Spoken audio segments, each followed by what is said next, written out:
હવે વાત કરવી છે જાત મહેનત જિંદાબાદની।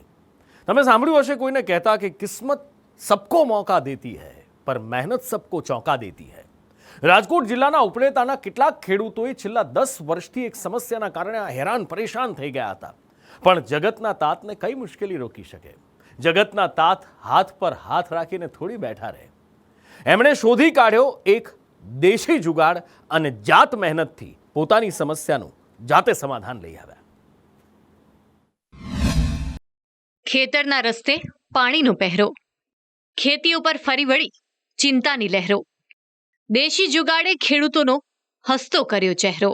રાજકોટના ખેડૂતોનો આ દેશી જુગાડ ભલભલાની ભમરો ઉપર કરાવી દે તેવો છે। તમે કહેશો આ શું છે? તો આ છે દેશી જુગાડ, દેશી રોપવે।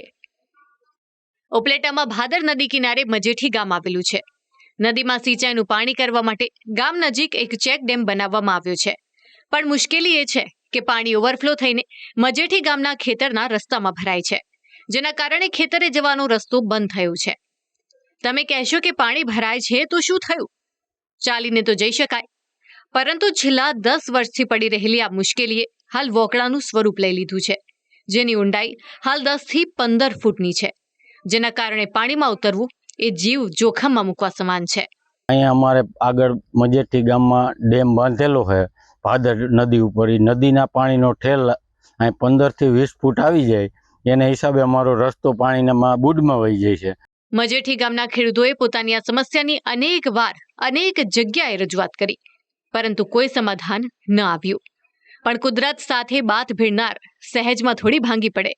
તંત્રએ ભલે હાથ અદ્ધર કર્યા હોય, પરંતુ ખેડૂતોની મહેનત સદ્ધર હતી। કહેવાય છે ને કે કિસ્મત સબકો મોકા દેતી હૈ પર મહેનત સબકો ચોંકા દેતી હૈ। ખેડૂતોએ જાત મહેનતે અને પોતાની કોઠાસૂઝથી આ સમસ્યાનો ઉકેલ શોધી કાઢ્યો અને અહીં બનાવી દીધો દેશી રોપવે।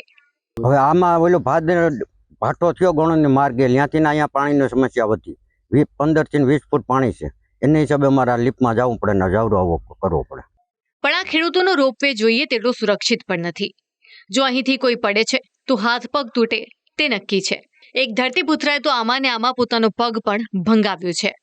આ જ જોખમના કારણે ખેત મજૂરો આ દેશી રોપવે જોઈને ગભરાઈને પાછા ચાલ્યા જાય છે।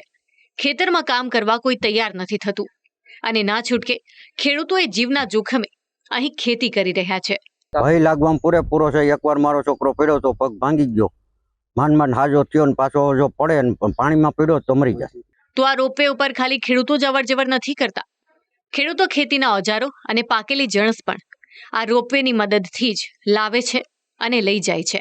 આ લીપનો ઉપયોગ કરીને તમામ વસ્તુ આ લીપ દ્વારા લઈ આવવાની અને લઈ જવાની। માણસો, દવા, ખાતર, બિયારણ, પછી ખેતી માટેના જે જરૂરી ઓજાર છે એ અહીંથી ઓલા કાંઠે જઈ શકતા નથી, કોઈ સાધને જઈ શકતું નથી।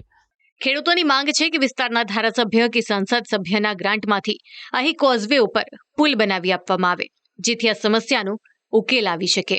2-3 જગ્યાએ લેખિત અમે આપેલ છે, તાલુકા પંચાયત, જિલ્લા પંચાયત, ધારાસભ્ય શ્રી, આપણા સાંસદ શ્રીને બધાને લેખિત પણ આપ્યું છે। એટલે આ ખેડૂતને ઘણા વર્ષે આ ચેકડેમ બાંધ્યા પછી ઘણી નુકસાન છે, હાલવામાં જવા આવવામાં તકલીફ વધારે છે। આમ હાલ તો ખેડૂતો પોતાની જાત મહેનતથી પોતાની સમસ્યાનો ઉકેલ લાવી રહ્યા છે, પરંતુ આ વૈકલ્પિક વ્યવસ્થા છે જે જોખમી પણ છે।